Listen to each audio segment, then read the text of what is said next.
আসসালামু আলাইকুম রহমতুল্লাহ। আজ 20শে মে বুধবার। আমি সকাল 10 ঘটিকায় সোনাইমুড়ি কাঁচা বাজার যে গলিটা আছে, দ্বিতীয় গোস্ত দোকান থেকে 1 কেজি কলিজা ক্রয় করি। গোস্ত দোকানদার প্রথম যে ধোঁকাবাজি করেছে সেটি হচ্ছে 20 গ্রাম কম দিয়েছে।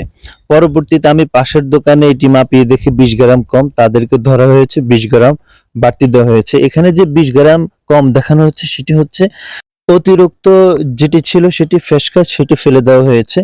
তো এখানে টোটাল এখন আছে 980 গ্রাম। এই 980 গ্রামের ভেতরে আপনাদেরকে দেখাবো যে কত গ্রাম আমাকে অতিরিক্ত চর্বি দেওয়া হয়েছে। এখানে কলিজার সাথে গুদ্দাও আছে। এরপরে চর্বি কতটুকু সেটি অবশ্যই আপনারা দেখুন। এইভাবে তারা কত মানুষকে প্রতারণার জালে ফেলে। আপনারা দেখেন এখানে চর্বি আছে 310 গ্রাম।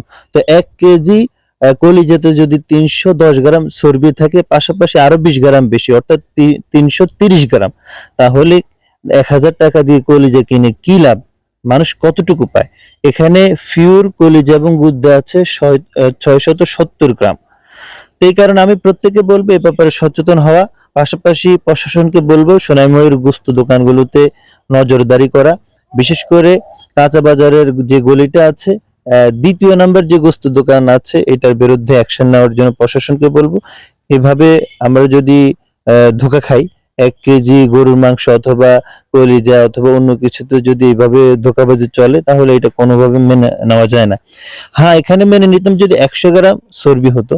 দেখা যায় ওনারা 100 গ্রাম অনেক সময় গোস্তের সাথে চর্বি দিয়ে থাকেন, এটা মানা যায়।